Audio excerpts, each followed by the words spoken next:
LCS Countdown and the Midseason Showdown. As we do move into the postseason picture, I thought it wise that we take another look at the patch. All of our pros will be playing on 11.5. I'm particularly interested in the meta when it comes to the champions themselves. So Crumbs, over to you first. Now that we are moving into the playoff picture, what are you looking at?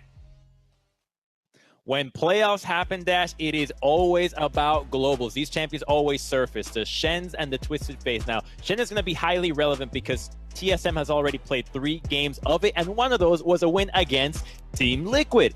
Twisted Fate has a ton of priority around the world, a great strategy. Now, the mid laners here don't necessarily play them, but it will be a good strategy to surprise your opponent, play to the sidelines. The new ones, the Karma, this champion continues to get buffed for no apparent reason. She is crazy busted, a 3-way flex, works really well with the hyper carries that are popping up with the Tristana and the Jinx. And speaking of hyper carries, who better to delete them than Malphite? You already have Sion in the top lane as a great tank. Malphite is the next one. He's going to be able to instantly delete them, and if you try to even peel for them with a Thresh, good luck. Malphite gets rid of them like that. Crumbs, I'm glad you brought up globals, because looking at what other leagues have used on 11.5 as opposed to LCS, there are 2 picks that I would love to see. The first is Nocturne. It's a flex. Here you're going to see Doinby playing it because, of course, Doinby plays mid-Nocturne, but Nocturne can be flexed across multiple different roles. If you just want to hear the glory of Nocturne, go hit up Vedius on Twitter from LEC. We also have the Karthus jungle, which I also really like. Obviously, there's still the clear speed plus the global ultimate, and the 2 work super well together. As you can see here, Schalke played them last week, I believe, together. These are 2 picks that I would please love to see out of LCS teams. Maybe. All right. Because I really like him. Look, Raz is already shaking his head. pretty- He's like, no chance. The pretty please is I down know, there. Definitely don't ask Betty if you want to win. No. But here's the thing. Vedius has got to be at home watching right now. And if he is, Emily just made him the happiest man. But now he's got to stay awake for the whole duration of this best of 5 just to see if Nocturne does get played. But Raz, let's focus in on one lane specifically when it comes to champions. And the lane I want to focus on is the mid lane, because that was the one position that at the tail end of the LCS split, we saw a fair amount of experimentation with things like the Ahri and the Veigar coming out. What is your take on the mid lane meta? Yeah, 11.14 was very large. It was a large patch. It took time for players to really understand, abuse it. So champions that are in front of me, like the Ahri, the Veigar, these are some picks that we've seen actually specifically from Jensen, but also from Humanoid in the LEC, specifically the Ahri. Silas, we've seen seldom. It is a great counter pick. Cassidum, I'm expecting a little bit more in specific counter pick situations because of the items underneath you. Like the items that did get changed gradually, Ionian Boots of Lucidity coming into the fray, certain things like ability haste becoming more and more prevalent. It was Everfrost that got buffed. Cosmic Drive got a huge buff, by the way, from 30 to 40 ability haste if you hit that easy 160 AP threshold.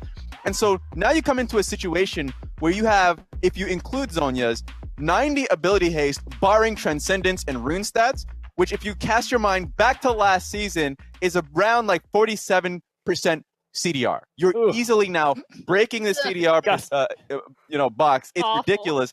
So even just so people know what that looks like, the Foxfire, the W from Ahri, can go as low as 2 seconds for cooldown. So you can just spam the 40% movement speed. It's insane. Like It's Earth event horizon from Veigar can go into 5 seconds. Exactly. So it really is Oh. pushing some champions into the fray. Well, I think what's ridiculous about it too, Raz, as you mentioned, by showing the actual items themselves, is it's faster to get to that point as well. Most of the time, people weren't hitting that 40 to 45% number until the 5th, maybe 6th item, but you can get it with just the boots plus 3. I mean, that's absolutely absurd. And so, I mean, myself as well, I've been having fun just in normal games experimenting with different champions. How low can I get those cooldowns? How much spamming can I do? Appreciate it. Maybe we'll see a little bit of it today. But now it is time to refocus our attention towards the series at hand. It's TSM, it's Team Liquid, and they're going at it in a best of 5. Back on the wall behind me is what you at home had to say about this matchup. That's right, we went to the fans on Twitter to get ourselves a report card as a jumping off point to talk about these 2 teams. So we're going to dive right in and hit each of these categories beat by beat. We're starting in the drafting phase. And Raz, the community is quite split on this one. TL only getting just barely a majority at 51%. Do you agree? Disagree? Where are you at? I agree. I think they are far more flexible in the mid lane in what they can pick. So I'm expecting the ability to be able to move throughout a best of 5, where TSM a little bit more constricted, but I do like their drafts recently. Okay, all right. So the drafting, a small edge towards Team Liquid, but honestly, a very, very even approach for both these teams. So let's dive into the moment that the champions hit the Rift, Emily, the early game. Again, the fans at home have given it to Team Liquid, but in a much greater spread this time, near 70%. Yeah, and that's not surprising. TL's early game is just absolutely insane. They get so much priority from their laners. I already talked about how much Santorin does for this team early, especially in the jungle meta that we've had. And, you know, one thing that we didn't touch upon, but I'm going to touch upon really quickly, is Core JJ. I think he's been actually a really, really strong component of why their early game has been so good. His early roams, him and Santorin putting everyone ahead. Alfari gets a ton of advantages on the top side by himself. It's been the transitioning through the mid game that they've had some issues with, and that's where I think signs favor TSM. And especially the late game as well, because you remember that terrible early game against Cloud9. They're able to come back, but also against Team Liquid. This was actually week 4 where Team Liquid is ahead the whole time, but being tactical gets caught a few times. TSM makes some good late game calls, and they suddenly win. This has happened already twice. So with TSM can always come out closing the game stronger, that's going to push you in an advantageous position in a best of series. Even getting the Baron steals together. This is something that Team Liquid have to watch out for. They need to clean up their late game, or else TSM will punish again like they've already done 2 times in the regular season. Yeah, and you pointed out Baron. TSM's Baron control is absolutely insane. It is 76%. They are significantly ahead of everyone else in the league. I think their counter objective control setup is typically very good too, as in someone else sets up around an objective and they're able to come in and kind of counter that.